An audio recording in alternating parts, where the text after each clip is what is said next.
जय हिंद। नमस्कार दोस्तों, मैं धर्मराज कुमार अपने यूट्यूब चैनल जीएस से प्रारंभ जीएस विद धर्म में आपका स्वागत करता हूं। और अपने बिहार पुलिस स्पेशल क्लास दोस्तों हमारा इसमें चल रहा है, जिसमें लोग जीएस का निचोड़ पर दोस्तों बात कर रहे हैं। दोस्तों जी हाँ दोस्तों, इसमें हम क्विक रिवीजन के तौर पर दोस्तों आपको जितने भी जीएस के सब्जेक्ट हैं उसको दोस्तों हम सभी टॉपिक वाइज, सब्जेक्ट वाइज और सब टॉपिक पर दोस्तों बात कर रहे हैं। लेकिन हम पूरे डिटेल में बात नहीं कर रहे हैं दोस्तों, बल्कि हम संक्षिप्त रूप में, बल्कि एक रिवीजन के तौर पर दोस्तों को पढ़ा रहे हैं। आप अगर आपका सिलेबस कंप्लीट है तो भी आपके लिए दोस्तों ये सही है। अगर आपका सिलेबस कंप्लीट नहीं भी है या आपका सिलेबस दोस्तों अधूरा है तो भी दोस्तों ये आपके लिए सही है दोस्तों। तो पूरा क्लास को देखिएगा दोस्तों। हम जितने भी भारतीय संविधान का ये क्लास है दोस्तों, इसमें हम लोग पॉलिटी का पार्ट 1 करेंगे। इसके बाद हमारा पार्ट 2 आएगा। 2 पार्ट में दोस्तों आपका पूरा पॉलिटी दोस्तों हम रिवीजन करा देंगे, जो कि आपके बिहार पुलिस में जो भी प्रश्न पूछे जाते हैं इससे बाहर दोस्तों नहीं जाएंगे। 1-2 क्वेश्चन बाहर जा सकते हैं, लेकिन उम्मीद मानिए कि आपका 99% क्वेश्चन दोस्तों इससे कवर हो जाएगा। ये आपको तब चलेगा जब आपको दोस्तों ये क्लास करवा देंगे। उसके बाद आपको PYQ कराएंगे बिहार पुलिस का, जो प्रीवियस ईयर में है। उसके बाद दोस्तों आप खुद दोस्तों समझ जाइए कि हाँ सर जो करा रहे हैं जीएस का निचोड़ वो हमारे लिए काफ़ी है। और इसके द्वारा दोस्तों तेज़ी से आपका रिविजन भी हो जाएगा और आपका दोस्तों जो तैयारी है दोस्तों उसमें और मजबूती मिलेगी। तो पूरा क्लास को दोस्तों ईमानदारी से और पेशेंस रख के दोस्तों देखिएगा। कहीं भी दोस्तों कुछ मिस्टेक हो जाएगा तो हमें कमेंट करके ज़रूर बता दीजिए कि हाँ सर यहाँ पर कुछ मिस्टेक है या कुछ गलती है। बाकी दोस्तों हम कोशिश करेंगे कि हर पॉइंट पर दोस्तों आपसे चर्चा करें, बातचीत करें और हर एक पॉइंट आपको समझाने का दोस्तों प्रयास करेंगे। तो चलिए दोस्तों हम अपना क्लास शुरू करते हैं। और ये जो क्लास है दोस्तों पॉलिटी पार्ट 1 है, जीएस का निचोड़ हम पढ़ा रहे हैं। इस तरह से आपको सभी हिस्ट्री हो, आपका साइंस का हो, आपका खेल का हो दोस्तों, पर्यावरण का हो, सब चीज़ का दोस्तों आपको हम बताएंगे। 1 महीना का जो टाइम मांगे हैं आपसे कि 1 महीना तैयारी हमारे पास कीजिए, तो 1 महीना पर दोस्तों 1 महीना के अंदर आपको हम ये पूरा दोस्तों कंप्लीट करवा देंगे। तो चलिए हम क्या बात करेंगे। तो ये जो आपका पॉलिटी है दोस्तों ये सिर्फ बिहार पुलिस के लिए नहीं है। जो भी बच्चे बिहार SSC का तैयारी कर रहे हैं, बिहार दरोगा की तैयारी कर रहे हैं, उनके लिए भी दोस्तों ये लाभदायक होगा। तो जैसा कि यहाँ पर लिख दिए हैं, दे भी ध्यान दीजिएगा। तो चलिए बिना समय गवाए हम शुरू करते हैं अपना आज का क्लास दोस्तों। तो आज हम बात करेंगे, शुरू करेंगे दोस्तों भारत के संवैधानिक विकास से। हम बताएं कि आपको कि हर पॉइंट पर दोस्तों हम बात करेंगे। हर पॉइंट जितने भी संविधान में जिससे प्रश्न आते हैं, सभी जितने भी टॉपिक हैं, सभी टॉपिक पर दोस्तों बात करेंगे। तो हमारा पहला टॉपिक है दोस्तों भारत का संवैधानिक विकास। तो भारत का संवैधानिक विकास हम लोग कहाँ से शुरू करेंगे दोस्तों? तो हम शुरू करेंगे आपको जो 1773 का जो रेगुलेटिंग एक्ट आया था उससे दोस्तों। जितने भी एक्ट आए हैं उसमें 2-4 बात दोस्तों यहाँ लिखे हैं जो आपके लिए इंपॉर्टेंट है, जिससे हमेशा प्रश्न बनते हैं दोस्तों। वो बात तो बहुत सारी है, लेकिन दोस्तों आपके लिए वो ज़रूरी नहीं है, क्योंकि हम क्विक तरीके से पढ़ा रहे हैं। आपको हम डिटेल वीडियो पढ़ना है दोस्तों, तो एग्ज़ाम के बाद आप हमारे यूट्यूब चैनल पर जाकर देख सकते हैं। आपको डिटेल में दोस्तों पढ़ाया भी गया पॉलिटी का भाग 6 तक। तो हम यहाँ पर क्विक तरीके से बता रहे हैं। तो पहला सवाल आपसे यही पूछ देगा कि रेगुलेटिंग एक्ट कब आया था? तो 1773 में दोस्तों आया था। यहाँ पर जो भारत का संवैधानिक विकास पढ़ते हैं दोस्तों, तो ये 2 चरणों में पढ़ते हैं। एक पढ़ते हैं हम लोग 1773 से लेकर के 1853 तक। ये दोस्तों यहाँ जो भी मतलब कि अधिनियम एक्ट वगैरह आ रहे हैं, जो भी शासन व्यवस्था चल रहा है दोस्तों, तो ये दोस्तों कंपनी के द्वारा चल रहा है, मतलब ब्रिटिश ईस्ट इंडिया कंपनी के द्वारा। और फिर 1857 क्रांति के बाद 1858 से लेकर के जो दोस्तों 1935 तक का अधिनियम पढ़ेंगे दोस्तों, तो ये दोस्तों जो ब्रिटिश क्राउन है दोस्तों उसके हाथ में हमारा चल जाता है क्या, देश का बागडोर। और उसके बाद दोस्तों जो भी अधिनियम बनता है वो ब्रिटिश संसद के द्वारा बनता है, लेकिन उसमें सहयोग किसका रहता है दोस्तों? तो ब्रिटिश क्राउन का रहता है दोस्तों, ये भी ध्यान दीजिएगा। तो चलिए हम बात करते हैं। पहला है रेगुलेटिंग एक्ट जो 1773 में आया था। तो इसमें क्या प्रावधान था? तो इसमें कहा गया था दोस्तों कि जो कलकत्ता है, तो कलकत्ता में एक क्या होगा, उच्चतम न्यायालय, सुप्रीम कोर्ट की स्थापना की जाएगी। क्या की जाएगी? सुप्रीम कोर्ट की स्थापना। आपसे अगर प्रश्न पूछ दे कि सुप्रीम कोर्ट की स्थापना सबसे पहले कहाँ हुई, तो कलकत्ता में दोस्तों हुई थी। और दिल्ली से राजधानी पहले हमारा दोस्तों कलकत्ता ही था। बाद में दोस्तों आपका 1911 में जो दिल्ली दरबार लगता है, उसके बाद दोस्तों घोषणा होता है कि राजधानी परिवर्तन का। तो 1912 में दोस्तों हमारा दिल्ली राजधानी बन जाता है। तो ये कलकत्ता में सुप्रीम कोर्ट की स्थापना जो होती है दोस्तों, उसका जो मुख्य न्यायाधीश होते हैं, प्रथम मुख्य न्यायाधीश, उनके नाम रहते हैं एलिजा इम्पे। इनका नाम याद रखिएगा। और इसमें कहा जाता है कि जो बंगाल का गवर्नर है उसको क्या किया जाएगा, बंगाल का गवर्नर जनरल का नाम दिया गया दोस्तों। पहले हम लोग क्या करते थे, तो बंगाल के जो भी गवर्नर होते थे उसको सिर्फ बंगाल का दोस्तों हम लोग गवर्नर बोलते थे, लेकिन यहाँ नाम बदल गया, काम वही है लेकिन नाम बदल गया कि उनको बंगाल का गवर्नर बोलना बोल करके बंगाल का गवर्नर जनरल बोलेंगे दोस्तों। समय समय पर जो भी अधिनियम आएगा तो गवर्नर के साथ दोस्तों क्या होता है, उनके नाम में तब्दीली आपको देखने के लिए मिलेगा। तो अगर आपसे पूछ दे यहाँ पर 2 प्रश्न बन जाते हैं। एक प्रश्न बन जाए कि बंगाल का पहला गवर्नर कौन था, तो लॉर्ड क्लाइव का नाम लीजिएगा। लॉर्ड क्लाइव बंगाल का पहला गवर्नर था। लेकिन वहीं अगर पूछ दे आपसे कि बंगाल का पहला गवर्नर जनरल कौन था, तो प्रथम दोस्तों वॉरेन हेस्टिंग था। कौन था, वॉरेन हेस्टिंग। ये दोनों पॉइंट आपके क्लियर होने चाहिए दोस्तों। अब दोस्तों हम लोग आते हैं आगे, ईस्ट इंडिया एक्ट। यहाँ से प्रश्न पूछ रहा था कि ईस्ट इंडिया एक्ट कब आया, तो 1784 में। ये पीस्ट कोई और नहीं है दोस्तों, इस समय क्या थे, तत्कालिक ब्रिटेन के दोस्तों प्रधानमंत्री थे। तो उन्हीं के अनुशंसा पर दोस्तों क्या होता है, एक एक्ट का निर्माण होता है जिसे हम कहते हैं ईस्ट इंडिया एक्ट। वो जो प्रधानमंत्री थे उनका नाम था विलियम पिट। यहाँ पर इसमें क्या याद रखना आपको, तो इसमें दोस्तों नियंत्रण परिषद की स्थापना रखना, मतलब कंट्रोलर। मतलब कि ईस्ट इंडिया कंपनी के जो काम थे दोस्तों, 2 तरह के काम थे दोस्तों। एक क्या करना है हमको, टैक्स वसूलना है, कर निर्धारित करना, ये सब करना। मतलब कि एक आर्थिक काम बोल सकते हैं आप, एक दोस्तों बोल सकते हैं राजनीतिक काम या प्रशासनिक काम। मतलब कि शासन भी चलाना है हमें और क्या करना है, कर वगैरह भी दोस्तों वसूलना है, ये सब करना। तो यहाँ से क्या किया गया है, ईस्ट इंडिया कंपनी के काम को 2 भागों में बांट दिया दोस्तों। एक हो गया कि शासन करने वाला काम कोई और देखेगा, और जो कर वसूली करने का, लगान वसूली करने का दोस्तों काम वो कोई और करे। एक बन गया आपका बोर्ड ऑफ कंट्रोलर, एक बोर्ड ऑफ डायरेक्टर दोस्तों बन गया। तो इस तरह से क्या था दोस्तों, ईस्ट इंडिया एक्ट में देखने के लिए मिलता है। वहीं आते हैं हम लोग 1813 में बनता है कि आपका एक चार्टर एक्ट बनता है दोस्तों। इसमें 2 मुख्य बातें हैं, 2-3 मुख्य बातें क्या है, तो इसमें पहला बात यह कहा गया कि शिक्षा पर प्रति वर्ष क्या होगा, 1 लाख रुपया दोस्तों खर्च किया जाएगा। जो भारतीय शिक्षा व्यवस्था है उसको, उस पर क्या करना है कि प्रति वर्ष 1 लाख रुपया खर्च करने की बात की गई। और जो कंपनी, जो ब्रिटिश ईस्ट इंडिया कंपनी थी जिसको व्यापारिक एकाधिकार प्राप्त था, यहाँ दोस्तों समाप्त हो गया। यहाँ पर कह दिया गया कि ईस्ट इंडिया कंपनी सिर्फ व्यापार नहीं करेगी भारत के साथ, और भी जो इंग्लैंड की कंपनियां हैं वो भी जाकर व्यापार करेगी। ईस्ट इंडिया कंपनी का एकाधिकार समाप्त होता है, किंतु वो चाय और चीन का एकाधिकार ईस्ट इंडिया कंपनी के पास ही रहेगा। मतलब कि सिर्फ चाय और चीन के साथ व्यापार करने का एकाधिकार सिर्फ ईस्ट इंडिया कंपनी को है, और चाय का व्यापार करने का अधिकार सिर्फ ईस्ट इंडिया कंपनी को है। तो ये बात याद रखिए, एकाधिकार का मतलब दोस्तों यही होता है कि आपका एकाधिकार समाप्त कर दिए। मतलब कि पहले आपको सिर्फ आप ही व्यापार कर सकते थे, जो करना है आप ही हैं, महामहिम आप ही हैं। लेकिन यहाँ पर दोस्तों परिवर्तन हुआ और भी इंग्लैंड की कंपनियों को दोस्तों मौका दिया गया यहाँ पर। लेकिन चीन और चाय के साथ व्यापार करने का अधिकार ब्रिटिश ईस्ट इंडिया कंपनी को ही था दोस्तों, ये भी ध्यान रखना है। और 1 लाख रुपया शिक्षा पर खर्च करने का प्रावधान जो किया गया ये भी याद रखना है। उसके बाद पढ़ते हम लोग चार्टर एक्ट 1833। इसमें क्या हुआ, तो इसमें कहा गया कि बंगाल के जो गवर्नर को संपूर्ण भारत का गवर्नर जनरल बनाया गया। अब ये बताएं कि बंगाल के गवर्नर, फिर बंगाल के गवर्नर जनरल, अब क्या बन गए, भारत के गवर्नर जनरल। अब बंगाल के नहीं होंगे बल्कि क्या होंगे, पूरे भारत के गवर्नर जनरल होंगे दोस्तों। पहले क्या थे, सिर्फ वो थे बंगाल के गवर्नर। क्या थे, बंगाल के गवर्नर। फिर क्या बन गए, बंगाल के गवर्नर जनरल, गवर्नर जनरल दोस्तों। फिर क्या बन गए आपके, तो भारत के, ये इंडिया हो गए, मान लीजिए भारत है, चलिए आई कर देते हैं, भारत के गवर्नर जनरल दोस्तों। तो बंगाल के गवर्नर जनरल पहले कौन थे, तो आपके रॉबर्ट क्लाइव। यहाँ पर पहले कौन है, वॉरेन हेस्टिंग। अब यहाँ पर पहले कौन बन गए, भारत के प्रथम गवर्नर जनरल। अगर बोलेगा भारत के प्रथम गवर्नर जनरल तो दोस्तों कौन थे, लॉर्ड विलियम बेंटिक, उनका नाम रखिएगा, लॉर्ड विलियम बेंटिक। सभी तथ्य आपका क्लियर होना चाहिए दोस्तों, याद रखिएगा, कोई पॉइंट हम छोड़ेंगे नहीं जो आपके एग्जाम के पॉइंट ऑफ व्यू से दोस्तों इंपॉर्टेंट है आपके लिए।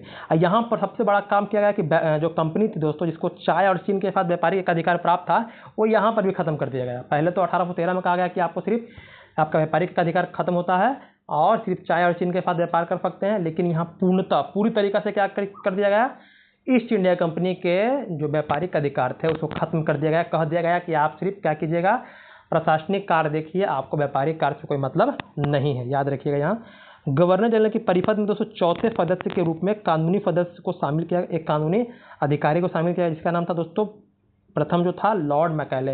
ये जो आप देखते हैं भारत सरकार के वकील का नाम सुनते हैं आप, जिसको हम लोग एजी बोलते हैं, अटॉर्नी जनरल बोलते हैं, महान्यायवादी दोस्तों। महान्यायवादी और कहीं से नहीं आया दोस्तों, यहीं से आया है, यहीं से उसके पद का दोस्तों सृजन हुआ है, ये भी ध्यान दीजिएगा। लॉर्ड मैकाले कौन थे, प्रथम विधि अधिकारी थे दोस्तों, याद रखिएगा ये पॉइंट। आगे आते हैं चार्टर एक्ट 1853।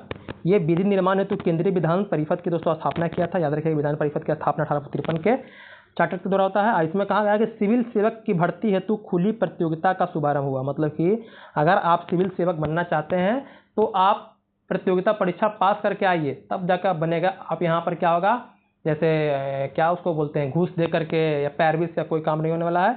हम खुली प्रतियोगिता कराएंगे। प्रतियोगिता परीक्षा के द्वारा क्या होगा दोस्तों, सिविल सेवा में भर्ती होगा दोस्तों। ऐसा ये प्रावधान किया गया दोस्तों 1853 का। उसके बाद दोस्तों 1857 की क्रांति होती है। क्रांति के बाद क्या होता है, ईस्ट इंडिया कंपनी का शासन खत्म हो गया। अब शासन ईस्ट इंडिया कंपनी नहीं करिए, कौन करेगा दोस्तों, तो ब्रिटिश क्राउन कौन करेगा, जो इंग्लैंड की राजा या रानी है दोस्तों। अभी तो इस समय 1857 का समय महारानी विक्टोरिया रहती हैं, तो उन्हीं के हाथ में दोस्तों हमारे देश की बागडोर चली गई दोस्तों। तो इसके बाद क्या आता है, भारत शासन अधिनियम आता है 1858 क्रांति के बाद। इसमें कहा गया कि जो गवर्नर जनरल भारत के, उसको क्या कहेंगे, भारत का वायसराय कहेंगे। क्या कहेंगे दोस्तों, वायसराय कहेंगे। अगर आपसे पूछ दे कि भारत के प्रथम वायसराय कौन थे, तो दोस्तों और कोई नहीं थे, लॉर्ड कैनिंग, जो 1857 के समय भारत के गवर्नर जनरल थे। अंतिम गवर्नर जनरल भारत के और पहले वायसराय लॉर्ड कैनिंग दोस्तों। ये बात ध्यान रखिएगा, भूलिएगा नहीं। देखिए सभी बात बता दिए थे। 1773 में क्या हुआ, 1833 में क्या हुआ, 1858 में क्या हुआ दोस्तों। मतलब कि जो बंगाल के गवर्नर का जहाँ से सिलसिला शुरू हुआ था, वो भारत के गवर्नर जनरल, भारत के वायसराय तक दोस्तों खत्म होता है। काम वही है, काम कुछ नहीं है, काम वही है दोस्तों, लेकिन यहाँ पर बस नाम बदल गया है। भारत के राज सचिव का दोस्तों एक पद बनाया गया, भारत का राज सचिव का पद बनाया गया। और पहले बोलेगा भारत सचिव कौन थे दोस्तों, तो स्टैनली। कौन थे दोस्तों, स्टैनली। ये क्या थे दोस्तों, तो ये थे जो ब्रिटिश क्राउन है दोस्तों, तो वो तो यहाँ का शासन नहीं करेगी, तो उनके प्रतिनिधि के तौर पर दोस्तों क्या थे, ये शासन व्यवस्था को दोस्तों देखते थे और खबर पहुँचाते थे। जिस तरह से राज्य में राज्यपाल होता है, देखते होंगे, वो राष्ट्रपति का प्रतिनिधि होता है, राज्य में क्या हो रहा है क्या नहीं हो रहा है, सारी खबर राष्ट्रपति को देते हैं दोस्तों। इस तरह से यहाँ पर भारत सचिव का दोस्तों पद बनाया गया है। अब भारत का शासन कंपनी से छीन करके, मतलब जो भारत पे कंपनी का अधिकार चल रहा था उससे छीन करके सीधे ब्रिटिश शासन के दोस्तों अधीन आ गई, मतलब क्राउन का शासन स्थापित हो गया। देखिए कोई पॉइंट अगर समझने में दिक्कत आए सीधा में कमेंट कर दीजिएगा दोस्तों कि हाँ सर ये पॉइंट हमें समझ नहीं आया। टेलीग्राम पर मैसेज कर दीजिएगा, हमारा ग्रुप बना हुआ है, ऑफिशियल ग्रुप भी है दोस्तों आपका, और क्यूज ग्रुप भी है। तो जहाँ पर जुड़ना चाहते हैं उसका हम लिंक आपको डिस्क्रिप्शन बॉक्स में दे देंगे। हमारे और भी जो पिछले वाले वीडियो उसमें मिल जाएगा, तो जुड़ करके हमें आप दोस्तों वहाँ पर अपनी जो भी राय हो या कुछ परिवर्तन करना हमें बता सकते हैं। फिर दोस्तों आता है आपका भारत परिषद अधिनियम 1861 दोस्तों आता है। इसमें कहा गया है कि वायसराय को दोस्तों अध्यादेश जारी करने की शक्ति दी गई। मतलब कि जब वायसराय को लग रहा है कि हमें इमीडिएट कानून बनाना है, तुरंत अपने प्रशासनिक व्यवस्था को सुदृढ़ करने के लिए, तो दोस्तों अध्यादेश जारी कर सकता है। जिस तरह से भी राष्ट्रपति के पास दोस्तों अधिकार है, कौन से अनुच्छेद में, 1, 2, 3, वही राज्यपाल का बोलेगा तो 213, राष्ट्रपति बोलेगा प्रेसिडेंट को कौन सा आर्टिकल में अधिकार है अध्यादेश जारी करने का, तो 1, 2, 3। और वहीं प्रेसिडेंट को बोलेगा दोस्तों तो कौन सा है, मतलब ये आपका राज्यपाल को, गवर्नर को दोस्तों तो कुछ नहीं करना है, 213, 223 और 213 दोस्तों, 123 और 213 याद रखिएगा। तो अध्यादेश जारी करने की शक्ति कहाँ से मिला दोस्तों, ये 1861 में। आते हैं विकेंद्रीकरण की शुरुआत। अब यहाँ से क्या होता है, विकेंद्रीकरण की दोस्तों शुरुआत होता है, शासन को दोस्तों विकेंद्रीकृत किया जाता है। अब देखिए यहाँ पर तो 1892 का जो भारत परिषद अधिनियम आता है, तो इसमें केंद्रीय विधान परिषद की स्थापना 1853 द्वारा हुआ था। यहाँ पर क्या कहा है कि केंद्रीय विधान परिषद के भारतीय सदस्यों को वार्षिक बजट पर बहस करने तथा प्रश्न पूछने का अधिकार दिया गया है, लेकिन पूरक प्रश्न पर मतदान का अधिकार नहीं। आप अगर बजट पर बहस हो रहा है तो वहाँ पर प्रश्न पूछ सकते हैं, उस पर अपना विचार रख सकते हैं, लेकिन जब वोटिंग का समय आएगा तो आपको वोटिंग का अधिकार नहीं है। किसको, जो केंद्रीय विधान परिषद के भारतीय सदस्यों को, ये बात दोस्तों कहा गया, ये ध्यान रखिएगा। आगे बात करते हैं भारतीय परिषद अधिनियम 1909, जिसे हम लोग मार्ले मिंटो सुधार अधिनियम के नाम से दोस्तों फेमस है। अगर पूछ दे आपसे कि मार्ले मिंटो सुधार अधिनियम कौन सा है, तो 1909 के अधिनियम को दोस्तों मार्ले मिंटो सुधार अधिनियम कहते हैं। इसमें सबसे प्रमुख बात याद रखना है कि यहीं से दोस्तों क्या होता है कि सांप्रदायिकता का दोस्तों जन्म हो जाता है। मतलब कि हिंदू मुसलमानों में दोस्तों जो मन मुटाव की भावना जगाने का काम होता है दोस्तों यहीं से हो जाता है। ऐसा तो आपका बंगाल विभाजन से दोस्तों शुरू हो जाता है, वहाँ पर जो मुस्लिम लीग पार्टी बनती है वहीं से हो जाता है, लेकिन सबसे जो बड़ा काम करता है यहाँ पर दोस्तों, यहाँ पर मार्ले मिंटो सुधार अधिनियम में कहा जाता है। और मुसलमानों को दोस्तों पृथक निर्वाचन के आधार पर मुस्लिम के लिए सांप्रदायिक प्रतिनिधित्व का दोस्तों प्रावधान किया गया। पृथक निर्वाचन मतलब दोस्तों कि मुसलमान अपना खुद चुनाव करेंगे, अब मुसलमान प्रतिनिधित्व खड़ा होगा और वोट भी कौन करेंगे, सिर्फ मुसलमान ही करेंगे, उसमें हिंदू का दोस्तों सहभागिता नहीं होगा। यहाँ से क्या होगा दोस्तों, मुसलमानों के मन में ये भावना जाग गई कि क्या है, आप हिंदुओं से अलग हैं। खुद ही धीरे धीरे यहाँ क्या होता है दोस्तों, मन में जब भावना जाग गई तो वही दोस्तों परिणाम देखते हैं कि पाकिस्तान का दोस्तों निर्माण होता है। अब यहाँ पर मार्ले मिंटो ये दोनों को नहीं है दोस्तों, ये दोनों क्या है, तो मार्ले आपके इस समय वायसराय थे, मिंटो दोस्तों भारत सचिव थे, बता दिए थे 1858 के। भारत शासन अधिनियम में दोस्तों क्या हुआ था, 2 पद का नाम सुने होंगे कि बंगाल के जो भारत के गवर्नर जनरल हैं उनका नाम बदल के वायसराय कर दिया गया और एक नया पद बनाया गया भारत सचिव का दोस्तों, वही है मांडले आपके इस समय तत्कालिक वायसराय रहते हैं। मिंटो दोस्तों क्या है आपके, सॉरी मिंटो आपके दोस्तों वायसराय हैं। मार्ले क्या है दोस्तों, मार्ले आपके भारत सचिव हैं, ये याद रखिएगा। आगे बात करते हैं भारत शासन अधिनियम 1919, जिसे हम लोग मॉन्टेग्यू चैम्सफोर्ड अधिनियम बोलते हैं। यही मॉन्टेग्यू कौन है दोस्तों, तो मॉन्टेग्यू कोई और नहीं, ये क्या भारत सचिव है और चैम्सफोर्ड क्या है दोस्तों, इस समय भारत के वायसराय हैं। तो यहाँ पर सबसे मुख्य बात क्या याद रखना है, तो पहला प्रश्न यही पूछ देगा कि मॉन्टेग्यू चैम्सफोर्ड सुधार अधिनियम या भारत शासन अधिनियम कब आया, तो 1919 में। दोनों का नाम रहेगा मार्ले मिंटो और इसमें कंफ्यूज नहीं होइएगा। केंद्र में द्विसदनीय व्यवस्था का प्रारंभ किया गया। केंद्र में क्या गया, द्विसदन, मतलब कि जिस तरह से अभी देख रहे हैं हमारे भारत में है ना द्विसदन, लोकसभा राज्यसभा, राज्य में होता है आपका विधानसभा विधान परिषद, उस तरह से केंद्र में क्या किया गया दोस्तों, द्विसदनीय व्यवस्था का स्थापना किया गया और प्रांतों में द्वैध शासन की शुरुआत हुई। याद रखिएगा यहाँ पर प्रांतों में, प्रांत अगर भूल जाइएगा तो बोलिएगा राज्यों में, याद रखिएगा राज्य में द्वैध शासन की शुरुआत कहाँ से हुई, तो 1919 के अधिनियम से दोस्तों प्रांतों में द्वैध शासन मतलब दोहरा शासन दोस्तों। अभी भी देखते हैं भारत में दोहरा शासन है ना, केंद्र सरकार में कोई इन्हीं और की सरकार है, राज्य में किसी और की सरकार है, तो इस तरह जो शासन हम लोग बांट के चलाते हैं उसे क्या बोलते हैं हम लोग, द्वैध शासन कहते हैं। विषयों को 2 भागों में दोस्तों क्या किया गया, हस्तांतरण मतलब कि भाग बांटा गया, आरक्षित और हस्तांतरित दोस्तों। यहाँ पर द्वैध शासन कर रहे हैं हम लोग, तो कुछ विषय पर इनका अधिकार है, कुछ विषय पर इनका अधिकार रहेगा दोस्तों। फिर बात करते हैं भारत शासन अधिनियम 1935 के बारे में। अब ये दोस्तों आपका इसमें कहा गया है कि केंद्र में संघात्मक सरकार की स्थापना किया है। क्या किया गया, केंद्र में संघात्मक मतलब कि पावर किसी एक के हाथ में नहीं होगा, बल्कि हम क्या करेंगे, पावर को डिस्ट्रीब्यूट करके दोस्तों अपने भारत में शासन व्यवस्था को चलाएंगे, वही है संघात्मक सरकार। प्रांतों में द्वैध शासन की समाप्ति 1919 में लागू किया गया, 1935 में उसको खत्म कर दिया गया। केंद्र में द्वैध शासन की शुरुआत, अब यहाँ से केंद्र में क्या किया गया, द्वैध शासन। देखिए राज्य में 1919 में शुरू किया गया, 1935 में तो खत्म कर दिया गया और 1935 में क्या किया गया, केंद्र में दोस्तों मतलब समझिए कि राष्ट्रीय स्तर पर दोस्तों लागू कर दिया। इस तरह से आप याद रखिएगा राज्य में कब लागू हुआ, कब खत्म हुआ और केंद्र में कब लागू हुआ दोस्तों।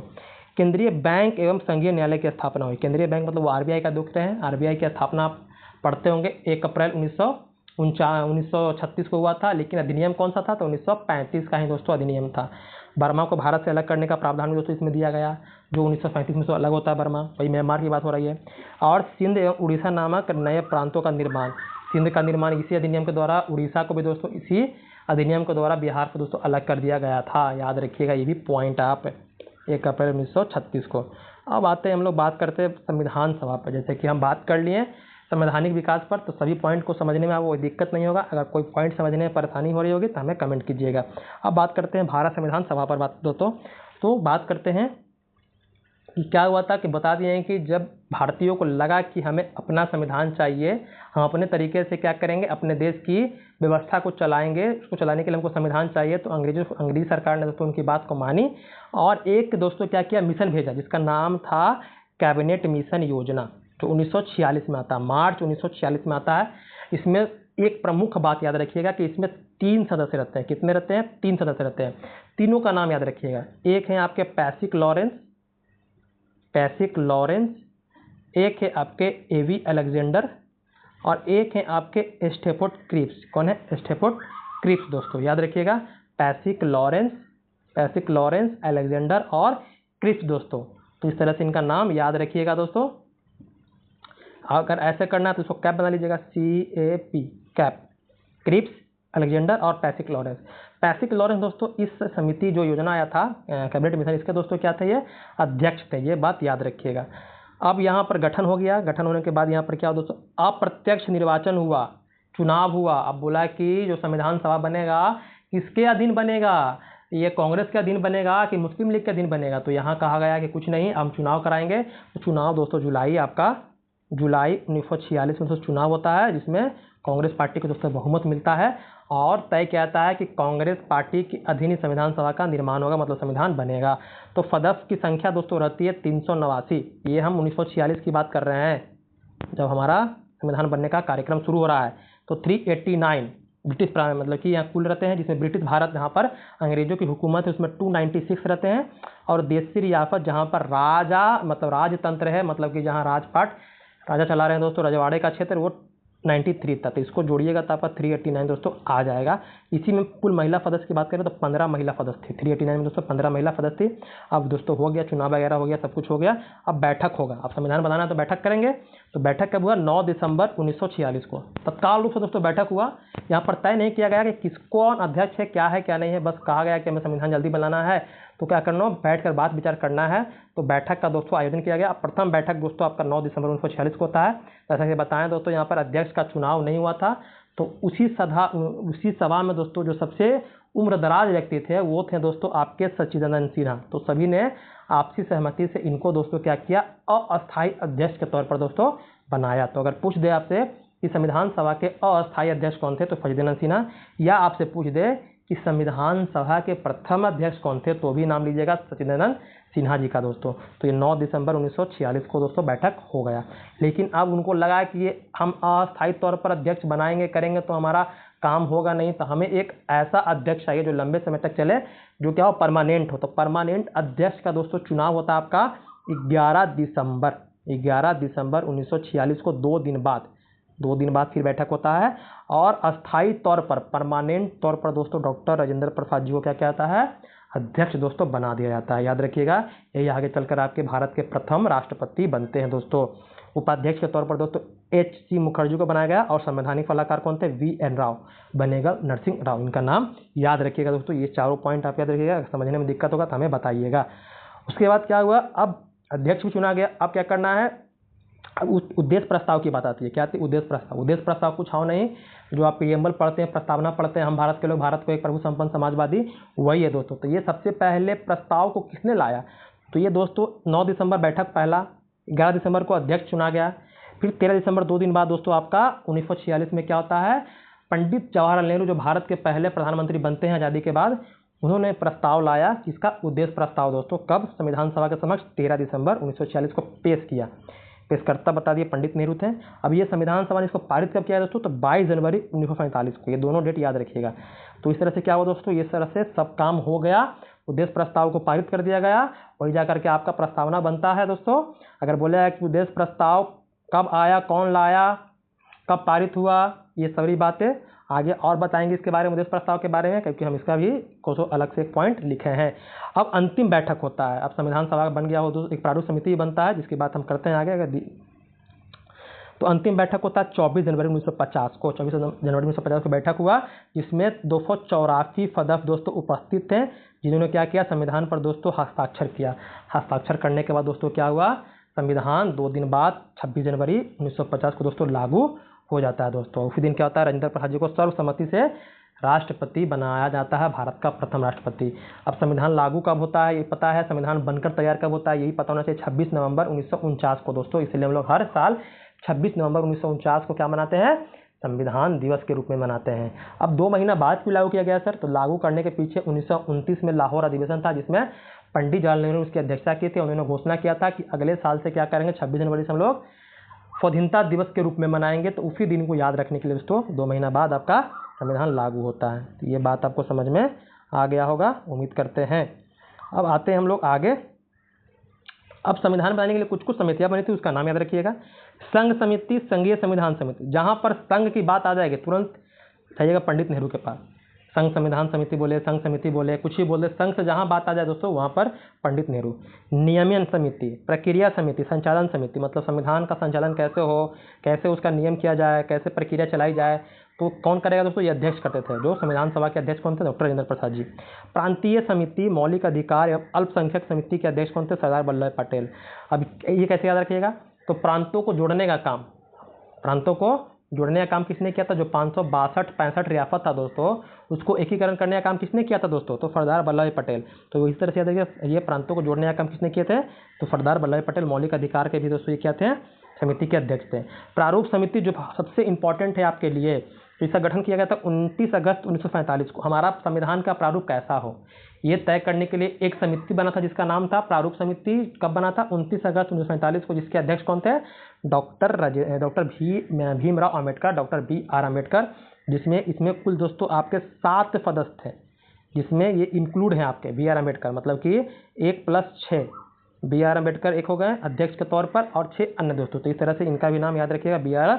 अम्बेडकर को। इसको पांडुलेखन ही बोलते हैं दोस्तों, याद रखिएगा। ड्राफ्ट कमेटी बोलते हैं, जिस तरह से पूछा आपको याद होना चाहिए। अब बात करते हैं भारतीय संविधान के बारे में, कुछ तथ्य के बारे में।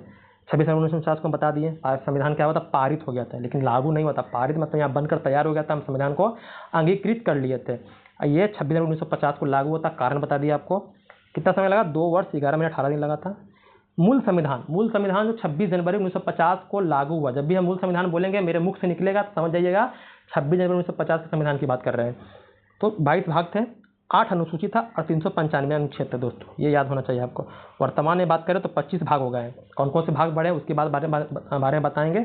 12 अनुसूची हो गई है और 465 से दोस्तों अधिक आपके अनुच्छेद हो गए, ये भी याद रखना है। तो उम्मीद करते हैं आपको संविधान सभा भी दोस्तों याद हो गया होगा। अब दोस्तों आते हैं हम लोग संविधान के स्रोत पर। जो दोस्तों हमारा संविधान बना है वो दोस्तों बहुत सारे देशों से कुछ प्रावधान लेकर दोस्तों बना है। बहुत सारे देशों से कुछ प्रावधान लेकर बनाया गया है। मतलब जो भी संविधान, मतलब विश्व के संविधान थे जिसमें अच्छी अच्छी बातें थी उसको लेकर के दोस्तों हमारे संविधान में उसको क्या किया गया है दोस्तों, शामिल किया गया है। तो संविधान के स्रोत के बारे में पढ़ते हैं। तो सबसे पहले ब्रिटेन। तो ब्रिटेन पर दोस्तों संसदीय व्यवस्था, जो हमारे देश में संसद देखते हैं, तो ये कहाँ से लिया गया दोस्तों, तो ब्रिटेन से लिया गया। क्योंकि हमारे भारत में शासन प्रशासन चलाने का काम कौन कर रहा था दोस्तों, इंग्लैंड कर रहा था। इंग्लैंड में संसदीय व्यवस्था थी, इसीलिए हम लोग संसदीय व्यवस्था को अपनाएं। एकल नागरिकता, हम लोग क्या है दोस्तों, बिहार के नागरिक हैं कि भारत के नागरिक हैं, हम लोग दोस्तों भारत के नागरिक हैं। बिहार के दोस्तों लोग निवासी हैं। तो हमारे देश में क्या है दोस्तों, एकल नागरिकता है। दोहरी नागरिकता कहाँ होता है दोस्तों, दोहरी नागरिकता का मतलब होता है कि आप भारत के साथ साथ बिहार के भी नागरिक हो। ये आपको इंग्लैंड में ये आपको अमेरिका में देखने के लिए मिलता है। विधि का शासन, हमारे देश में क्या है दोस्तों, कानून का शासन है। तो ये तीनों प्रावधान कहाँ से लिया गया दोस्तों, तो इंग्लैंड से, याद रखिएगा। संयुक्त राज्य अमेरिका, मूल अधिकार, फंडामेंटल राइट्स, न्यायपालिका की स्वतंत्रता, जो न्यायपालिका होते हैं दोस्तों पर किसी का दबाव दोस्तों नहीं होता है। न्यायिक पुनरावलोकन, जो भी संसद कानून बना रहा है वो संविधान के अनुरूप है कि नहीं है दोस्तों, वो तय कौन करता है, तो सुप्रीम कोर्ट करता है दोस्तों। वही क्या कहलाता है दोस्तों, न्यायिक पुनरावलोकन कहलाता है। अगर मान लीजिए गलत होगा, संविधान के अनुकूल नहीं होता तो क्या करेगा, सुप्रीम कोर्ट खारिज कर देगा। उच्च न्यायालय के न्यायाधीशों को हटाया जाना, मतलब जो संसद हटाने का काम करता है। तो ये भी कहाँ से लिया गया दोस्तों, आपका अमेरिका से लिया गया। राष्ट्रपति पर महाभियोग, अनुच्छेद 61। अगर राष्ट्रपति क्या कर रहा है, संविधान के अनुकूल काम नहीं कर रहा है तो उसको भी दोस्तों क्या किया जाएगा, हटा दिया जाएगा दोस्तों संसद के द्वारा, ये भी याद रखिएगा। और उपराष्ट्रपति का पद, विधियों के समान संरक्षण, का प्रावधान दोस्तों कहाँ से लिया गया, संयुक्त राज्य अमेरिका से। इसके अलावा आप प्रस्तावना, अगर बोलेगा कि प्रस्तावना कहाँ से लिया गया है तो अमेरिका, आपका संयुक्त राज्य अमेरिका से दोस्तों प्रस्तावना लिया गया। लेकिन प्रस्तावना की भाषा बोल देगा तो ऑस्ट्रेलिया, याद रखिएगा। जो हम लोग उद्देशिका की बात कर रहे हैं, प्रियम्बल की बात कर रहे हैं, वो आपका अमेरिका से लिया गया है, ये भी याद रखिएगा। कनाडा से क्या लिया गया, संघात्मक शासन प्रणाली। हमारे देश में क्या है दोस्तों, सत्ता किसी एक व्यक्ति के हाथ में नहीं है, बल्कि सत्ता को दोस्तों विकेंद्रीकृत किया गया है। संघात्मक का मतलब वही होता है कि सत्ता को विकेंद्रीकृत करना। केंद्र सरकार, राज्य सरकार, स्थानीय स्वशासन, इस तरह से क्या दोस्तों हमारे देश में प्रशासनिक व्यवस्था तो चल रही है। केंद्र द्वारा राज्यपाल की नियुक्ति, केंद्र द्वारा राज्यपाल की नियुक्ति कौन करते हैं, राष्ट्रपति करते हैं, ये इनको लिया है। और विशिष्ट शक्तियाँ केंद्र के पास। आपको पता है कि संविधान की 7वीं अनुसूची में 3 सूची है। कनाडा के बारे में, अवशिष्ट शक्तियाँ के बारे में बता रहे थे दोस्तों। 3 प्रकार के सूची है, संघ सूची, राज्य सूची, समवर्ती सूची। संघ सूची पर केंद्र सरकार कानून बनाती है, राज्य सूची पर दोस्तों राज्य सरकार बनाती है, और समवर्ती सूची पर दोनों बनाती है। लेकिन मतभेद की स्थिति में संघ द्वारा बनाया कानून दोस्तों लागू होगा। लेकिन कुछ ऐसे विषय हैं दोस्त पर जिसको हम लोग अवशिष्ट शक्तियाँ के रूप में जानते हैं। जिस पर कानून सिर्फ कौन बनाती है, तो केंद्र सरकार बनाती है दोस्तों। केंद्र के पास है ये प्रावधान, कहाँ से है दोस्तों, ये कनाडा से लिया गया है, ये भी याद आपको रखना है। आयरलैंड से क्या लिया गया, तो आपका डीपीएसपी, संविधान का भाग 4। राष्ट्रपति का निर्वाचन की प्रक्रिया पता है कि उसमें कौन भाग लेते हैं, कैसे निर्वाचन होता है, ये लिया है। राष्ट्रपति द्वारा राज्यसभा में मनोनीत सदस्य कितने करते हैं, 12 सदस्यों को दोस्तों मनोनीत करते हैं। कौन, राष्ट्रपति। राज्यसभा में जो कला हो गया, विज्ञान हो गया, ये सब क्षेत्र में, साहित्य हो गया, ये सब क्षेत्र में क्या है, ख्याति प्राप्त है व्यक्ति, मतलब कि महानता प्राप्त किए, उन्हीं को दोस्तों मनोनीत करते हैं 12 सदस्यों को, ये भी याद रखना है। वो आयरलैंड से लिया गया। तो सभी तथ्यों को आपको समझना है, तभी दोस्तों याद, रट्टा मारना है लेकिन ज़रूरत पड़ने पर, सब जगह रट्टा मारने की आवश्यकता नहीं है, याद रखिएगा। ये जर्मनी से दोस्तों आपातकाल का लिया गया है, याद रखिएगा। सोवियत संघ से मौलिक कर्तव्य लिया गया है। मौलिक कर्तव्य हमारे मूल संविधान का भाग नहीं था, बल्कि बाद में जोड़ा जाता है, इसके भी हम कहानी पूरा बताएंगे। दक्षिण अफ्रीका से संविधान संशोधन की प्रक्रिया, 368 अनुच्छेद, भाग कौन सा, तो भाग आपका 20। यह आपातकाल भाग 18 में है, और ये आपका 68वें अनुच्छेद में है, भाग आपका 20 में है दोस्तों। वहीं बात करते हैं जापान द्वारा, जापान से विधि द्वारा स्थापित प्रक्रिया, विधि द्वारा स्थापित जो भी कानून बना दोस्तों उसको किस तरह से स्थापित करना, कैसे चलाना है, उसका दोस्तों है जापान द्वारा। विधि का शासन बोलेगा तो इंग्लैंड से हो गया, विधि द्वारा स्थापित प्रक्रिया हो गया दोस्तों तो ये जापान से हो गया। ये याद रखिए, कंफ्यूज नहीं हो जाए कभी। अब देखिए प्रस्तावना की बात कर रहे थे, तो प्रस्तावना के बारे में सब चीज़ बात कर लिए, कौन पेश किया था, कब पेश किया था, कब पारित हुआ था दोस्तों, ये सभी बात के बारे में बात कर लिए। और कहाँ से लिया गया था, मतलब कि किस प्रस्तावना लिया गया, तो आपका अमेरिका से। भाषा बोल देगा तो आपका ऑस्ट्रेलिया से दोस्तों। ऑस्ट्रेलिया दिया नहीं था क्या इसमें, देखें एक मिनट, ऑस्ट्रेलिया नहीं दिया, ऑस्ट्रेलिया से याद रखिएगा। ऑस्ट्रेलिया से भी हमारे संविधान में कुछ लिया गया है। जैसे समवर्ती सूची अब देखेते हैं, जिस पर केंद्र सरकार और राज्य सरकार दोनों कानून बनाती है। ये समवर्ती सूची का प्रावधान दोस्तों ऑस्ट्रेलिया से लिया गया है, और प्रस्तावना की भाषा दोस्तों आपका ऑस्ट्रेलिया से लिया गया, इसको याद रखिएगा। आगे बात करते हैं कि प्रस्तावना शुरू आपको पता है कि भारत के लोग बोलते हैं, हम लोग, हम भारत के लोग एक संपूर्ण प्रभुत्व संपन्न समाजवादी पंचनिरपेक्ष लोकतंत्रात्मक गणराज्य। अगर न्याय की बात करेंगे दोस्तों कि हमारे प्रस्तावना में 3 प्रकार की न्याय की बात की गई है। कितने प्रकार की? 3 प्रकार की। कौन कौन से? तो राजनीतिक, आर्थिक और सामाजिक न्याय। स्वतंत्रता की बात करेंगे तो 5 प्रकार की स्वतंत्रता की बात की गई है। विचार, अभिव्यक्ति, विश्वास, धर्म और उपासना की स्वतंत्रता। समानता के बारे में बात करें, 2 प्रकार की समानता है दोस्तों, आपका प्रतिष्ठा और अवसर की समानता। आप यहाँ पर प्रस्तावना संबंधित 2 वाद जरूर याद रखिएगा। एक तो यहाँ पर दिया है केशवानंद भारती, और इससे पहले दोस्तों आता है आपका एक 1967 में 1967 में आता है गोलकनाथ। क्या आता है? गोलकनाथ, इसको याद रखिएगा। गोलकनाथ मुकदमा आता है दोस्तों, जो पंजाब राज्य का रहता है। इसमें कहा जाता है कि प्रस्तावना में हम संशोधन नहीं कर सकते हैं, क्योंकि प्रस्तावना हमारे संविधान का भाग नहीं है दोस्तों, याद रखिएगा। लेकिन बाद में दोस्तों क्या होता है कि केशवानंद भारती वाद आता है केरल। ये कहाँ का दोस्तों? केरल का वाद है 1973 में, जो अब तक का भारतीय, अगर हम सुप्रीम कोर्ट की बात करें, सबसे बड़ा बेंच बैठता है दोस्तों, मतलब सुनवाई के लिए बैठक जो होता है उसी को बेंच बोलते हैं, जिसमें 13 जज क्या करते हैं दोस्तों, मिल करके सुनवाई करते हैं। ये आपका कि हम संशोधन कर सकते कि नहीं कर सकते, फैसला आता है दोस्तों कि हाँ सब प्रस्तावना संविधान का भाग है और उसमें संशोधन कर सकते हैं, किंतु उसके मूल ढांचे में कोई परिवर्तन नहीं होना चाहिए। संविधान में संशोधन कीजिए, लेकिन उसके मूल ढांचे में कोई परिवर्तन दोस्तों नहीं होना चाहिए। इसीलिए दोस्तों एकमात्र संशोधन आपको प्रस्तावना में देखने के लिए मिलता है 42वां संविधान संशोधन 1976 में हुआ था। इसमें दोस्तों 3 शब्द जोड़े गए थे, समाजवादी, पंथनिरपेक्ष, अखंडता। ये याद रखिएगा। जो देख रहे हैं आप पंथनिरपेक्ष, समाजवादी, ये हमारे मूल संविधान के प्रस्तावना में नहीं था, बल्कि ये 42वां संविधान संशोधन द्वारा जोड़ा गया था दोस्तों। ये समाजवादी, पंथनिरपेक्ष और अखंडता, ये याद रखिएगा। तीनों पॉइंट, समाजवादी, पंथनिरपेक्ष, अखंडता बोलिएगा, याद हो जाएगा। दोनों वाद बता दिए। उसके बाद कुछ और कथन याद रखिएगा। पंडित नेहरू, ये गलती दिया है, ये आप गलत कर दीजिएगा। ये पंडित नेहरू नहीं है, यहाँ पर ठाकुर है, पंडित ठाकुर प्रसाद भार्गव याद रखिएगा, भार्गव जी का नाम याद रखिएगा। और एक जो हमारे CGI थे एम हिदायतुल्ला जो थे, उन्होंने कहा था क्या कि प्रस्तावना दोस्तों क्या है? संविधान की आत्मा है, संविधान की आत्मा प्रस्तावना है। किसने कहा था? तो भार्गव। ये नहीं है, ये गलत कर लीजिएगा, ये आपका क्या है? गलत है, याद रखिएगा। फिर आगे है KM मुंशी ने उद्देशिका को राजनीतिक जन्मपत्री कहा। जन्मकुंडली बोले, जन्मपत्री बोले तो KM मुंशी, कन्हैयालाल मानिकलाल मुंशी ने कहा था कि प्रस्तावना क्या है हमारा? तो जन्मकुंडली है, मतलब कि राजनीतिक जन्मकुंडली है। अगर आपको संविधान देखना है, इस तरह से व्यक्ति की जन्मकुंडली देख करके उसका भूत भविष्य हम बता सकते हैं, तो उसी तरह से हम प्रस्तावना का, आपकी संविधान की प्रस्तावना को देख करके हम बता सकते हैं कि आपका संविधान कैसा है। अब दोस्तों हम लोग बात करते हैं थोड़ा राष्ट्रीय प्रतीक के बारे। राष्ट्रीय प्रतीक क्या है उस पर बात करते हैं। तो चलिए हम शुरू करते हैं यहीं से। जो राष्ट्रगान है, राष्ट्रगान जन गण मन हमारा है, पता है कौन लिखे हैं? तो रविंद्रनाथ टैगोर लिखे हैं। सबसे पहले कब गाया गया था? तो 1911 में दोस्तों कलकत्ता अधिवेशन में दोस्तों गाया गया था, ये बात याद रखिएगा। उसके बाद राष्ट्रगीत आपका वंदे मातरम, कौन लिखे हैं? तो वंदे मातरम बंकिम चंद्र चटर्जी लिखे हैं दोस्तों। ये कब गाया गया था? तो ये दोस्तों 1896 में कलकत्ता अधिवेशन में ही। 1896 में वंदे मातरम, 1911 में का जनगण मन। राष्ट्रीय पशु दोस्तों क्या है? आपका बाघ है। राष्ट्रीय पक्षी मोर है। राष्ट्रीय कैलेंडर शक संवत के बारे में बताए थे कि जब कनिष्क का राजरोहण होता है 78 ईस्वी में। 78 ईस्वी में क्या होता है? कनिष्क गद्दी पर बैठता है दोस्तों, उसी को क्या कहते हैं हम लोग? शक संवत की शुरुआत मानते हैं। कमल क्या है? राष्ट्रीय पुष्प है। राष्ट्रीय फल आम है। राष्ट्रीय वृक्ष बरगद है। और राष्ट्रीय जलीय जीव डॉल्फिन है दोस्तों। और राष्ट्रीय विरासत पशु हाथी है। और राष्ट्रीय ध्वज आपका तिरंगा है दोस्तों। और राष्ट्रीय चिन्ह क्या है दोस्तों? तो सारनाथ स्थित अशोक स्तंभ के सिर की अनुकृति, मतलब कि सारनाथ में जो बना हुआ है अशोक स्तंभ, जिसको अशोक ने बनाया था दोस्तों, उस पर जो सी है मतलब शेर है दोस्तों, वही क्या हमारा राष्ट्रीय चिन्ह है। तिरंगा को बोले तो तिरंगा को हम लोग कब बनाया था, झंडा को कब बनाया था दोस्तों, तो झंडा समिति के अध्यक्ष बोलेगा, झंडा समिति के अध्यक्ष JV कृपलानी थे। और इसको अपनाया था झंडा को दोस्तों कब अपनाया था हम लोग, तो 22 जुलाई 1945 को, 22 जुलाई 1945 को। ये सब पॉइंट याद रखिएगा कुछ कुछ। अब आते हैं आगे हम लोग, नए राज्यों का गठन।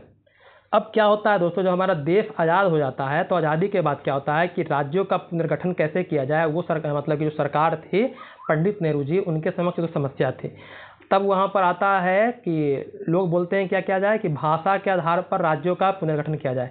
उसके लिए दोस्तों समिति बनती है, लेकिन समिति कहती है कि भाषा के आधार पर राज्यों का पुनर्गठन करना सही नहीं है। किंतु जब समिति भाषा के आधार पर राज्यों का पुनर्गठन नहीं करती है तो आंध्र प्रदेश में दोस्तों एक वहाँ के नेता रहते हैं रामल्लू पोटली, वो क्या करते हैं दोस्तों, कर देते हैं, विरोध करना शुरू करते हैं, बैठ जाते हैं अनशन पर। लगभग 56 दिन के दोस्तों अनशन पर दोस्तों बैठते हैं, जिसके कारण क्या होता है, भूख हड़ताल करते हैं, जिसके कारण उनकी मृत्यु हो जाती है। मृत्यु के बाद दोस्तों कुछ महीने बाद ही क्या होता है, आंध्र प्रदेश का दोस्तों निर्माण होता है भाषा के आधार पर। किसके आधार पर, भाषा के आधार पर। 1 अक्टूबर 1953 को। अगर बोल देगा आपको कि भाषा के आधार पर बनने वाला पहला राज्य कौन है दोस्तों, तो आंध्र प्रदेश है। याद रखिएगा कौन है, आंध्र प्रदेश। कौन सी भाषा, तेलुगु भाषा दोस्तों। उस समय राजधानी कहाँ थी, तो कर्नूल थी दोस्तों। उसी के बाद क्या होता है, भारत सरकार 1953 में दोस्तों क्या करती है, राज्य पुनर्गठन आयोग की दोस्तों स्थापना करती है। और ये मतलब कि कहती है कि भाषा के आधार पर राज्यों का पुनर्गठन करना सही है कि नहीं करना है। इसलिए क्या कहते हैं, फिर दोस्तों एक बनाती है समिति जिसका नाम है फजल अली समिति। फजल अली समिति, ये फजल अली क्या रहते हैं दोस्तों, उसके अध्यक्ष रहते हैं समिति के। ये क्या रहते हैं, न्यायाधीश रहते हैं दोस्तों। ये फजल अली क्या है, उस समिति के अध्यक्ष हैं। राज्य पुनर्गठन अधिनियम समिति के अध्यक्ष कौन है, फजल अली है, जो 1956 में उसको लागू होता है। 1956 में उसको लागू होता है। और ये कहते हैं कि ठीक है, हम क्या करेंगे, भाषा के आधार पर राज्यों का पुनर्गठन किया जाएगा। और उस समय दोस्तों 14 राज्य और 6 केंद्रशासित प्रदेश का दोस्तों भाषा के आधार पर निर्माण होता है। अब बात करते हैं कि हम देख लिए कि आंध्र प्रदेश का निर्माण हो गया। उसके बाद दोस्तों गुजरात किससे कटकर बनता है, तो महाराष्ट्र से कटकर बनता है 1960 में। नागालैंड 1963 में बनता है आपका। हरियाणा पंजाब से अलग होकर के बनता है 1966 में। हिमाचल प्रदेश 1971 में बनता है। 72 में 3 राज्य बनते हैं पूर्वोत्तर के, मणिपुर, मेघालय और त्रिपुरा। MMT याद रखिएगा, मणिपुर, मेघालय, त्रिपुरा 1972 में बनता है। 75 में सिक्किम, बहुत फेमस है 36वां संविधान संशोधन के द्वारा दोस्तों ये। मिजोरम 1987 में। गोवा भी आपका 1987 बनता है। अरुणाचल प्रदेश 87 बनता है, मतलब मिजोरम, अरुणाचल प्रदेश और गोवा 87 बना। 36 उत्तर झाड़ ये 2000 में बनता है। छत्तीसगढ़ आपका मध्य प्रदेश से अलग होकर, उत्तराखंड उत्तर प्रदेश से, झारखंड बिहार से अलग होकर के 1 नवंबर 9 नवंबर 15 नवंबर 1 नवंबर 9 नवंबर 15 नवंबर याद रखिएगा। 36 उत्तर झाड़, मतलब 3 तो आपको ऐसे याद हो जाएगा। 72 में 3 राज्य, 87 में 3 राज्य और 2000 में 3 राज्य दोस्तों। बाकी आप थोड़ा सा 2-3 बार पढ़िएगा, याद हो जाएगा। और हाल फिलहाल में जो आपका राज्य बना है, जो अंतिम राज्य बना है आंध्र प्रदेश से अलग होकर के 2014 में दोस्तों तेलंगाना बना है। और जम्मू कश्मीर के बारे में पता है, 2019 में क्या गया, उसको राज्य के दर्जा से हटा करके उसको यूटी बना दिया गया दोस्तों, 2 भाग में बांट करके, लद्दाख और आपका क्या है, जम्मू कश्मीर। इसलिए अभी हमारे भारत में 28 राज्य और 8 यूटी हैं दोस्तों। राज्यों का गठन के महत्वपूर्ण तथ्य के बारे में, आंध्र प्रदेश पहला राज्य है दोस्तों भाषा तरह बनने वाला, बता दिया जैसा कि आपको। उसके बाद राज्य पुनर्गठन का आयोग का गठन होता है 1953 में। इसके अध्यक्ष फजल अली होते हैं दोस्तों। 2 अन्य सदस्य होते हैं, KM पन्नीकर होते हैं और एक हृदयनाथ कुंजरू होते हैं। उत्तर प्रदेश का गठन जनवरी 1950 में किया गया था। कर्नाटक, केरल, मध्य प्रदेश, राजस्थान की स्थापना 1956 में दोस्तों की गई थी, याद रखिएगा। अब बात करते हैं मौलिक अधिकार पर। किससे बात करेंगे, तो मौलिक अधिकार पर। अब बात आता है कि सर आप छोड़ दिए ये आपका भाग 1 भाग 2, तो चलिए भाग 1 भाग 2 के बारे में थोड़ा सा बता देते हैं। भाग 1 बोलेगा तो उसमें क्या दोस्तों, संघ एवं राज्यों के निर्माण, मतलब क्या है, संघ एवं राज्य क्षेत्र के बारे में। संघ एवं राज्य क्षेत्र के बारे में इसमें कहा गया भारत क्या राज्यों का संघ है, मतलब भारत के 28 राज्य और 8 यूटी से मिलकर दोस्तों बना गया, जिसका उल्लेख अनुच्छेद 1 से लेकर 4 तक के बीच में किया गया है, ये याद रखिएगा। नागरिकता के बारे में भाग 2 में है। भाग 2 क्या दोस्तों, आपका नागरिकता है। अनुच्छेद बोलेगा तो 5 से लेकर के 11 तक के बीच में दोस्तों। नागरिकता कहाँ से लिया गया है, तो इंग्लैंड के संविधान से लिया गया है। कहाँ से लिया गया है, इंग्लैंड के संविधान से लिया गया है। और अनुच्छेद बता दिए 5 से 11 कौन सी नागरिकता है हमारे भारत में, तो एक का नागरिकता का प्रावधान दोस्तों किया गया है हमारे भारत में, तो याद रखिएगा। अब आते हैं मौलिक अधिकार, जो आपके भारतीय संविधान के भाग किसमें है, तो भाग 3 में, अनुच्छेद 12 से 35। अनुच्छेद 12 से 35 कहाँ से लिया गया है, तो अमेरिका के संविधान से लिया गया है। और इसे भारतीय संविधान का दोस्तों मैग्ना कार्टा कहते हैं। क्या कहते हैं, मैग्ना कार्टा।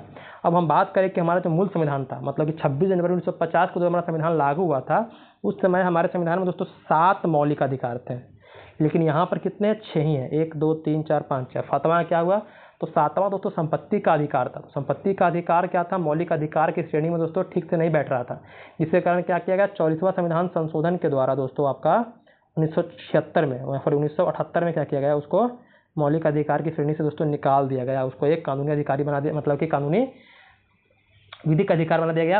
300A में रखा गया, अनुच्छेद 300A में दोस्तों उसको रखा गया है, जिसकी चर्चा हम आगे कर देंगे, लेकिन आपको हम बता देते हैं। अब 6 मौलिक अधिकार कौन कौन है। पहला है समानता का अधिकार 14 से लेकर 18। दूसरा है स्वतंत्रता का अधिकार 19 से लेकर 22। शोषण के विरुद्ध अधिकार 23 से लेकर 24। धार्मिक स्वतंत्रता का अधिकार 25 से 28। सांस्कृतिक शिक्षा का अधिकार 29-30। संवैधानिक उपचारों का अधिकार 32 से लेकर अनुच्छेद 32 में है, 35-35 में बोलिए, अनुच्छेद 32 में है, अनुच्छेद 32 में आपका संवैधानिक उपचारों का अधिकार है। अब थोड़ा सा कुछ खास बता देते हैं इसके बारे में, कुछ पॉइंट बताएंगे। शोषण के विरुद्ध अधिकार अनुच्छेद सभी बताएंगे, लास्ट में हम अनुच्छेद भी लिखे हैं, वहाँ पर आपको पूरा अनुच्छेद हम बता देंगे। तो शोषण के विरुद्ध अधिकार में अनुच्छेद 23-24 याद रखिएगा। 23 में क्या है दोस्तों कि 23 में आप किसी से जबरदस्ती क्या कर सकते हैं, कार्य नहीं करा सकते, मतलब जबरन बल्लाद श्रम दोस्तों नहीं करा सकते हैं, बंधुआ मजदूरी नहीं करा सकते हैं। और यहाँ पर 24 में क्या है, तो जो 14 वर्ष से कम उम्र के बच्चे हैं उसको दोस्तों आप कहीं भी दोस्तों काम नहीं करा सकते, कारखाना हो गया, होटल हो गया, ये सब पर दोस्तों मनाही है। तो 23-24 आपका क्लियर हो गया होगा। ये जो सांस्कृतिक एवं शिक्षा का दोस्तों अधिकार है, ये सिर्फ अल्पसंख्यकों को प्राप्त है, मतलब कि हमारे भारत में हिंदू को छोड़ करके ये सभी को दोस्तों प्राप्त है, मुस्लिम हो, जैन हो, बौद्ध हो, इसको दोस्तों प्राप्त है। संवैधानिक उपचारों का अधिकार जो दोस्तों जिसे क्या B.R. अम्बेडकर ने संविधान की आत्मा कहा। अगर पूछेगा कि संविधान की आत्मा B.R. अम्बेडकर द्वारा कौन है, तो संवैधानिक उपचारों का अधिकार दोस्तों ये क्या करता है, तो ये जितने भी आपके अधिकार हैं इन सभी अधिकारों दोस्तों क्या करता है, ये संरक्षित करता है। मतलब कि अगर आपके मौलिक अधिकार का हनन हो रहा है तो इस अधिकार के द्वारा दोस्तों क्या कर सकते हैं, आप सुप्रीम कोर्ट जा सकते हैं। सुप्रीम कोर्ट अनुच्छेद 32 के द्वारा दोस्तों क्या करता है, 5 प्रकार की रीट जारी करता है। 5 प्रकार की रीट, कौन कौन सी रीट, बंदी प्रत्यक्षीकरण, अधिकार परीक्षा, परमादेश, उत्प्रेषण और प्रतिषेध, ये 5 प्रकार के दोस्तों क्या है, रीट जारी करने का काम कौन करता है, सुप्रीम कोर्ट। और अनुच्छेद 226 के द्वारा हाई कोर्ट को भी दोस्तों अधिकार है रीट जारी करने का। 226 हाई कोर्ट भी रीट जारी करता है, जिसकी चर्चा हम आगे कर देते हैं आपसे। आगे आते हैं हम लोग, आगे हम लोग बात कर लेते हैं मौलिक अधिकार के कुछ फैक्ट के बारे में। तो 44वां संविधान संशोधन की कहानी बता दी है, 300A में रखा गया है इसको संपत्ति के अधिकार को। अनुच्छेद 32 के बारे में बता दिए, सुप्रीम कोर्ट जारी करता है उच्चतम न्यायालय। 226 में हाई कोर्ट 5 प्रकार रीट जारी करता है, कौन कौन सा, बंदी प्रत्यक्षीकरण, परमादेश, प्रतिषेध, अधिकार परीक्षा और उत्प्रेषण दोस्तों। अब हो गया कि ये राष्ट्रीय आपातकाल की उद्घोषणा के दौरान अनुच्छेद 19 में जो भी आपके 6 प्रकार के आपको अधिकार दिए गए हैं, कितने प्रकार के अधिकार दिए गए हैं, 6 प्रकार के अधिकार, मतलब 19(1), 19(2), 19(3), 19(4), 19(5), 19(6) दोस्तों, इस तरह से क्या है 6 प्रकार के आपको अधिकार दिए गए हैं। तो उसकी चर्चा हम लास्ट में अनुच्छेद में दोस्तों कर देंगे आपसे। क्या है, जब आपातकाल लागू होता है उसमें क्या होता है दोस्तों, ये आपका निलंबित हो जाता है। क्या होता है, ये स्वतः निलंबित होता है। आपातकाल के दौरान कौन निलंबित नहीं होता, तो अनुच्छेद 20 और 21 दोस्तों क्या होता है, आपका निलंबित नहीं होता है, याद रखिएगा। आपातकाल में जितने भी आपके अधिकार है सभी निलंबित हो जाएंगे, लेकिन अनुच्छेद 20 और 21 में दोस्तों जो भी आपको अधिकार मिले हैं वो दोस्तों निलंबित नहीं होते हैं। आप बोले हैं कि ये किस अनुच्छेद के द्वारा संरक्षित होते हैं, तो अनुच्छेद 359 क्या करता है दोस्तों, इसको निलंबित होने से बचाता है। और बाकी जितने अनुच्छेद किस अनुच्छेद के द्वारा निलंबित होते हैं, तो अनुच्छेद 358 के द्वारा दोस्तों, ये याद रखिएगा। अब हम लोग बात कर लिए मौलिक अधिकार, हमारा काम हो गया। अब आते हैं DPSP पर, मतलब कि राज्य के नीति निर्देशक तत्व पर। 1 मिनट दोस्तों, थोड़ा पानी पी लेते हैं। आइए दोस्तों बात करते हैं अपने DPSP पर। तो इसमें कुछ फैक्ट याद रखिए। ये हमारे भारतीय संविधान का भाग 4 में इसका उल्लेख किया गया है, भाग 3 में आपको बता दिया मौलिक अधिकार, भाग 2 में आपका नागरिकता अनुच्छेद 36 से 51 तक किया गया। अब बोला है कि DPSP कहाँ से लिया गया भैया, तो ये दोस्तों आपका लिया गया आयरलैंड से। कहाँ से लिया गया है, आयरलैंड से आपका राज्य के नीति निर्देशक तत्व लिया गया है।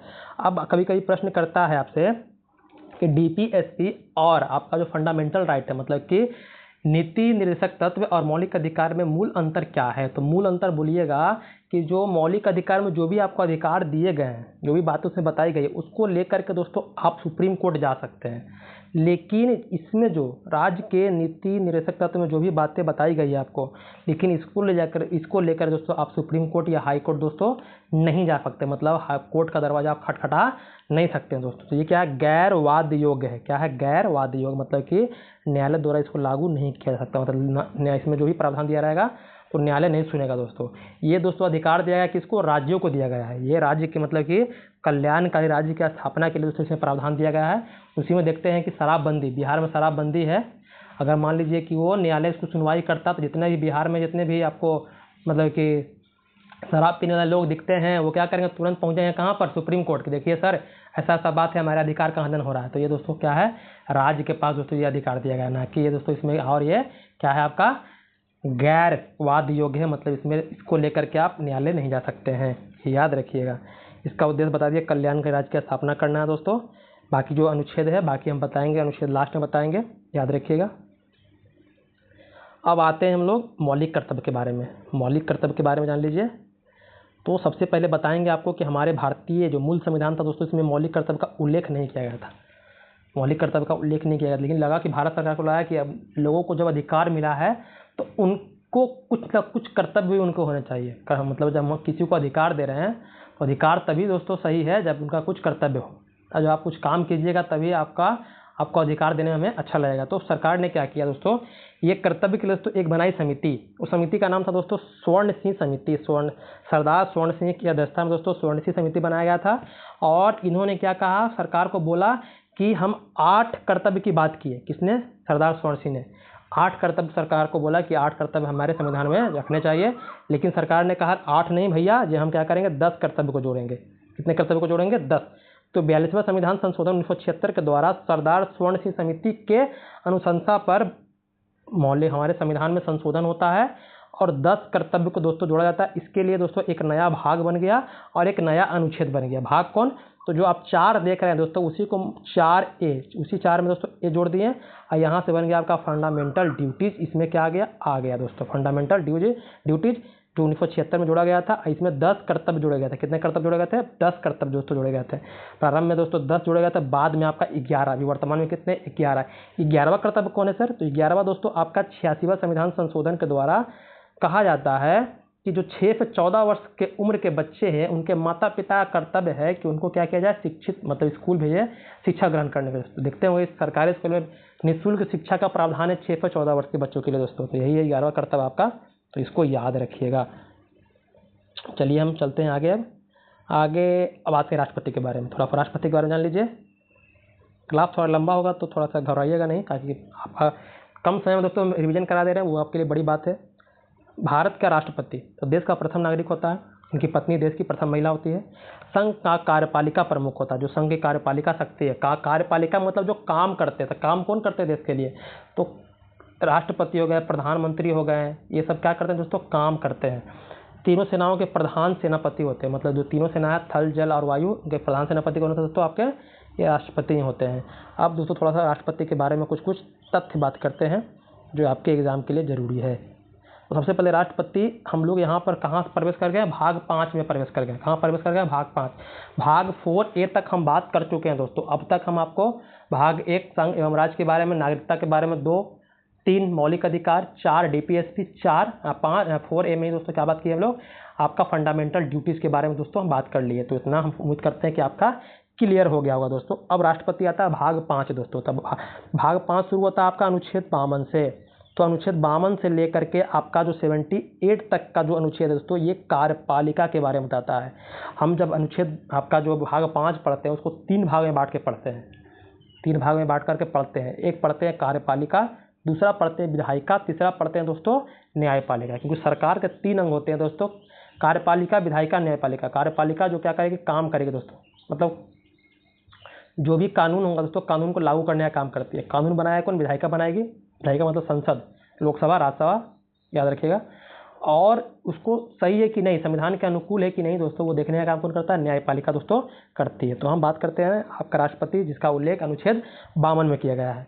तो हम बात करते हैं, चलिए यहीं से बात कर लेते हैं, निर्वाचन से बात करते हैं कि राष्ट्रपति का निर्वाचन कैसे होता है। तो निर्वाचक मंडल होता है दोस्तों। राष्ट्रपति के निर्वाचन में दोस्तों राज्य के भी लोग भाग लेंगे। लोग मतलब कि जो सांसद होंगे, मतलब कि विधायक होंगे, वो भाग लेंगे, हम लोग नहीं भाग लेते हैं। राष्ट्रपति का चुनाव दोस्तों अप्रत्यक्ष रूप से होता है। चुनाव 2 तरीका से होता है, जिसमें आप भाग लेते हैं, मतलब कि हम लोग भाग लेंगे, जनता सीधे वोट करेगी, वो होता है प्रत्यक्ष चुनाव। जिसमें जनता के प्रतिनिधि वोट करेंगे, वो होता है अप्रत्यक्ष चुनाव दोस्तों। तो राष्ट्रपति का चुनाव होता है दोस्तों, उसमें जो निर्वाचक मंडल होता है, उसमें संसद के दोनों सदन के निर्वाचित सदस्य, निर्वाचित मतलब जो चुन करके गए हैं, मनोनीत भी होते हैं, लेकिन मनोनीत सदस्य राष्ट्रपति के चुनाव में दोस्तों भाग नहीं लेते हैं। तो निर्वाचित लोकसभा, राज्यसभा के निर्वाचित सदस्य हो गए, और राज्यों की विधानसभाओं के निर्वाचित सदस्य। दिल्ली, पुदुचेरी में दोस्तों को विधानसभा है, वहाँ के जो निर्वाचित होंगे वो भी दोस्तों क्या करेंगे, पार्टिसिपेट करेंगे दोस्तों। कौन कौन बताएं? संसद के निर्वाचित, विधानसभा के निर्वाचित, और जो दिल्ली पुडुचेरी है वहाँ के भी निर्वाचित सदस्य क्या करते हैं? पार्टिसिपेट करते हैं, क्योंकि विधानसभा कहाँ है आपका? दिल्ली पुडुचेरी विधानसभा है दोस्तों, वहाँ मुख्यमंत्री देखने के लिए मिलता है। ये समझ में आ गया।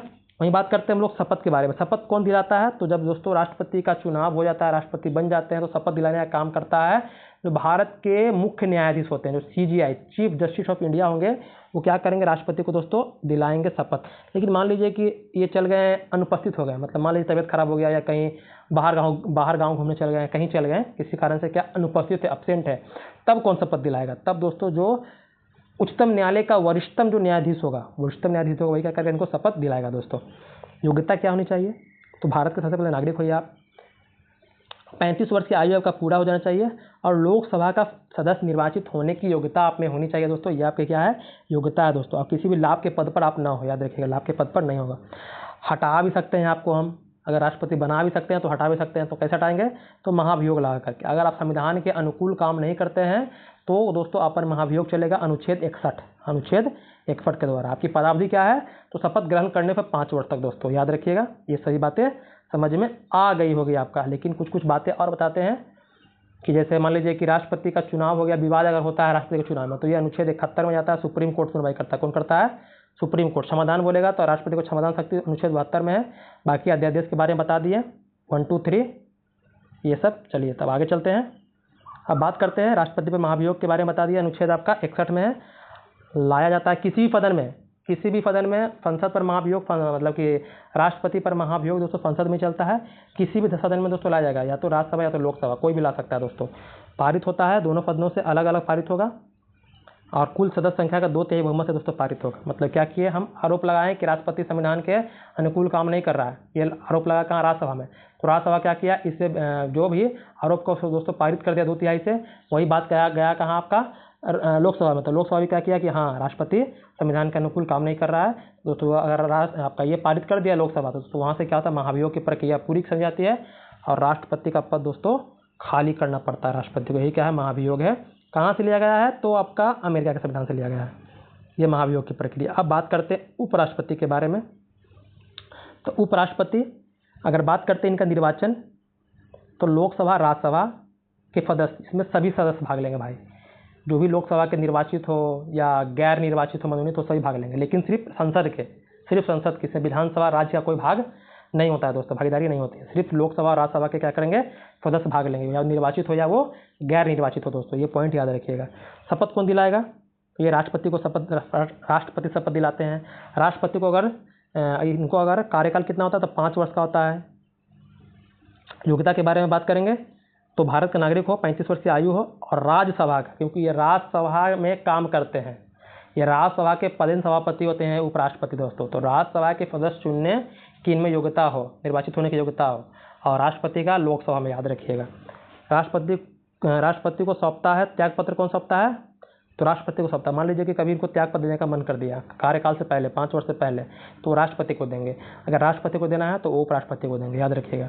राष्ट्रपति को अपना त्यागपत्र देना है तो उपराष्ट्रपति को देगा, उपराष्ट्रपति को देना है तो राष्ट्रपति को देगा दोस्तों।